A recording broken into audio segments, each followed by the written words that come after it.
Pesawat pengintai Kolombia meledak pecah di udara, gugur di Amerika, membawa racun yang luar biasa dahsyatnya, gugur di Amerika, camuh di Amerika, rakyat Amerika camuh karena racunnya itu.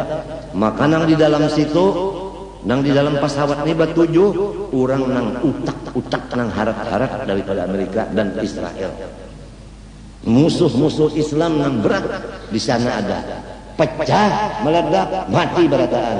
Nih, ada gampangan guru Usup baca Yasin, kabul, hancurakan jar guru Usup, bubuhannya itu, apa kan? Menyusul pulang cakarnya nih, busnya kah pulang kena nih, karena penyakit sekalor. Napa lamun nang kasihan kada marah selalu lawan orang Islam. Di Irak itu orang Islam banyak. Kalau ada nang bersuara muninya mahantam Irak jar kada mahantam Islam, sebab Irak ada negara Islam. Kita kadang bicarakan itu, kita pikirkan orang Islam tuh ada di situ. Lamun dibomnya kasihan orang Islam di situ. Nang dipikirkan orang Islamnya tanang karena kada mikirkan negaranya apa. Nang kaya di kita di sini nah 80% nang Islam, ya kan?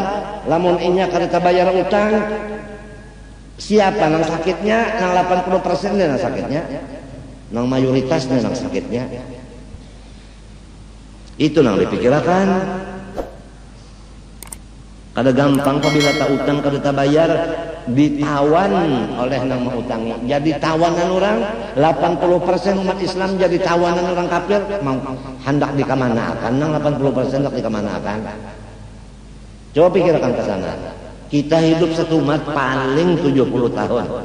Hakonlah 70 tahun akibatnya masuk neraka jahanam. Daripada tasalah bajajak.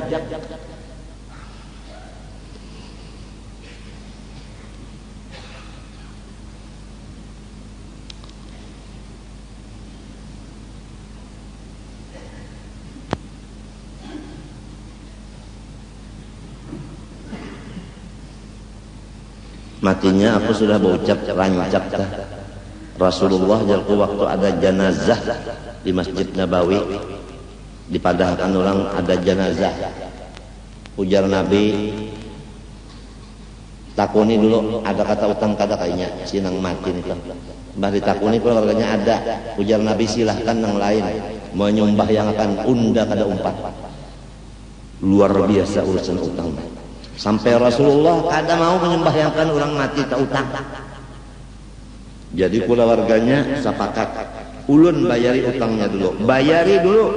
Mbah sudah tuntung dibayari, utang keluarganya hanyar Nabi menyembahyangkan jenazahnya. Luar biasa. Jadi lamun wahini ada waliullah menyembahyangkan orang mati surga, sebab doa sidin ada di dalam sembahyang itu ya kada. Tapi lamun sidin kada umpat menyembahyangkan rugi. Kenapa jadi wali kalau umpat menyembahyangkan mayat si ano? Karena inya tak utang belum dibayari. Oleh sebab itu hindarilah utang. Pertama kalau kita tak utang mati, bini kita kehilangan laki, anak kehilangan abah, dan pulang memikirkan membayar utang. Jadi musibah bini dan anak dua. Pertama kehilangan, yang kedua membayari utang. Sangat kejam seorang abah, sangat kejam seorang laki terhadap bini dan anaknya apabila wani berutang kada terbayar sampai ke mati. Kasihan bini dan anaknya memikirkan membayar. Inya bisa berutang, anak buah yang membayari. Maka marahlah anak buah terhadap itu. Dibeherainya kuburnya. Bisa berutang aja nih membayari kada. Sarik anak buah jadinya. Maka yang penting kan modal kita anak buah sayang. Lamun anak buah sarik kenapa kita kesayangan kurang tuh modal. Matinya ada pikasih ya kalau amalan pikasih supaya orang kasih. Modal itu orang kasih. Mun orang kada kasih ngalih urusannya. Mintuha talamunnya kasih meminanto bah ngaran sidin memodali kah menjanguk kada hakon sidin non minantu sampai ka mati, minantunya kada hendak menjanguki sidin kada kasih minantu mintu jual lamun kada kasih lamun mintuha biar sin beheraan bocor biarnya mintantu udah hendak mati.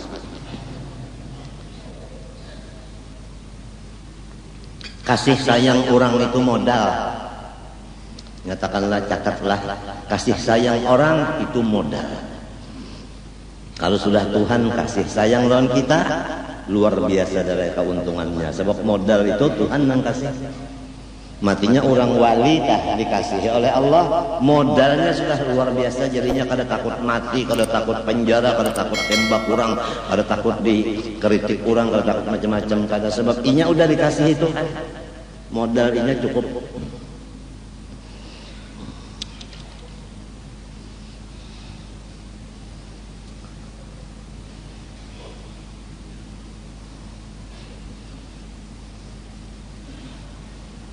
Kita kembali kepada arti hukum syariat.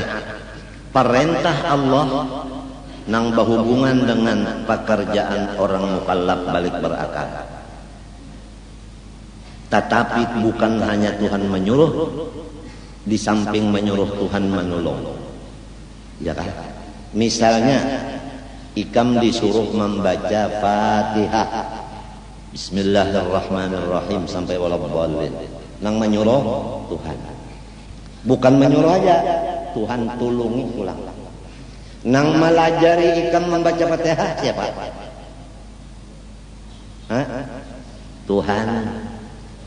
Allamal insan ma lam ya'lam. Dalilnya. Nang manggarakakan muntung Ikam membaca Tuhan. Buktinya pacul ilat Ikam tah andak di hadapan suruh membaca kawalah kada kawal itu hendak meyakinakan bahwa memang Tuhan menolong. Lamun seadanya anggota kita seadanya tanpa tolong Tuhan kada kawal membaca. Nah jadi suruhnya serta tulungnya karena Ikam balain pada mintuha. Kalau mintuha menyuruh mana raja ya kah? Haraguakan anak unda nang bini-bini sidin kan emang gak ada lagi lapas sidin lawan kita sudah menyagarin pang bini kita ada jalakinya di situ. Nah ya kan bisi anak kita garing pulang ada aja abahnya hanya hakan tang nininya maharago kainya maharago cucu garingnya hakan lah ada aja abahnya congkong. Nah pas orang lagi tumin Tuhan. Kalau Tuhan bahasa suruh menolongi ujar arwah bapakku tiap-tiap menyuruh orang tanangnya dibari nang menyuruh nang disuruh tuh dibari. Allah Ta'ala gin menyuruh manusia ada pahalanya. Ada pahalanya. Jadi arwah bapak itu riwayat sidin apabila orang baelang ke rumah disurungi banyak. Kalau kada ada nasi banyak. Lamun kada ada jua banyak nasi kada ada bari sidin duit buliknya itu. Lamun duit kada ada jua nang aja sidin tungguin rumah. Unda menganjurkan orang ini nak bulik. Dianjurkan sidin sampai ke rumah orang itu. Jadi sidin balas kebaikan orang itu dibalas. Karena takhallaqu bi akhlaqir rahman. Berperangailah sebagaimana Allah. Allah menyuruh membalas. Ya kan? Membalas dan suruh itu mengupah. Nangka itu juga wali-wali Allah. Apabila basuruhan ada tuh balasannya. Misalnya bawakan Mac ini ke dalam pagar, sinang tukang Mac diupah 500.000. Bawakan kamera ini ke dalam pagar, nang mau urus kamera bari 500 juga. Bawayakan kakawalan 50 seruan. Nah, duitnya bagi-bagi kawanan. Tiap menyuruh orang ada pahalanya. lamun memakai hadis Nabi takhallaqu bi akhlaqir rahman. Lamun menyuruh banaraja ujar istilah pegawai itu kadada uang minyaknya